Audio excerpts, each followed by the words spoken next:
एक बार की बात है, एक अदालत में एक बूढ़े आदमी ने मुकदमा दायर किया। मुकदमे की सुनवाई शुरू हुई। जज ने पूछा उस बूढ़े आदमी से कि बोलो जी, आपकी क्या समस्या है।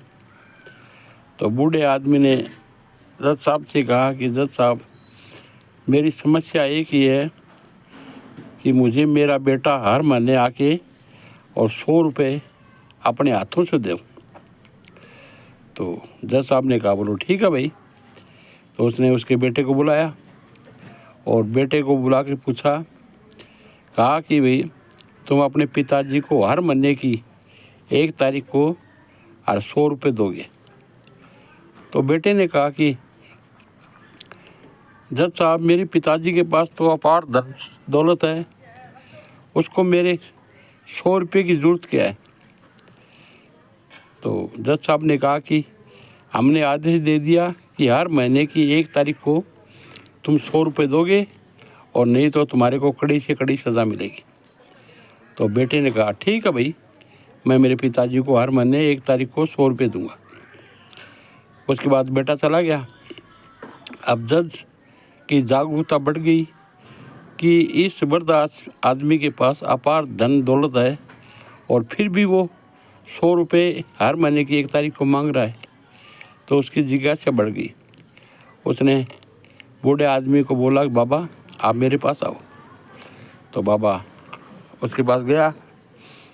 तो जज साहब ने कहा कि भाई आपके पास बाबा अपार धन दौलत है और फिर भी अपने बेटे से आप 100 रुपये हर महीने की 1 तारीख को मांग रहे हो, ये क्या बात है।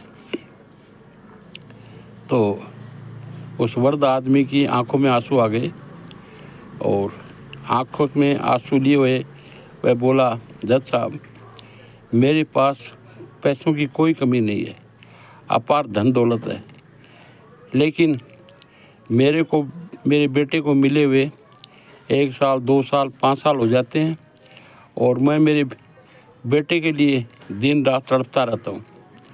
तो मैंने सिर्फ ये मुकदमा इसीलिए दायर किया कि हर महीने की 1 तारीख को मेरा बेटा मेरे पास आए, अपने हाथों से 100 रुपये दे और मैं उसके दर्शन कर लूँ और 2-4 मिनट उसके साथ बैठ सकूँ और उसके सर पे हाथ धर सकूँ।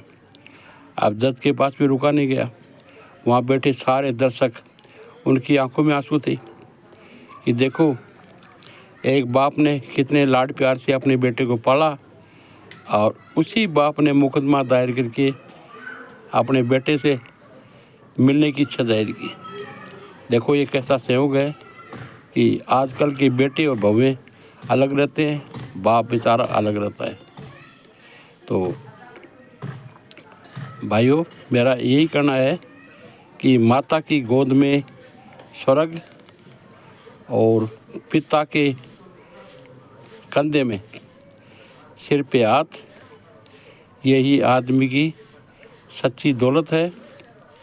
यदि आपको मेरी कहानी पसंद आई तो एक माँ बाप के लिए मेरी कहानी को लाइक और सब्सक्राइब जरूर से करना।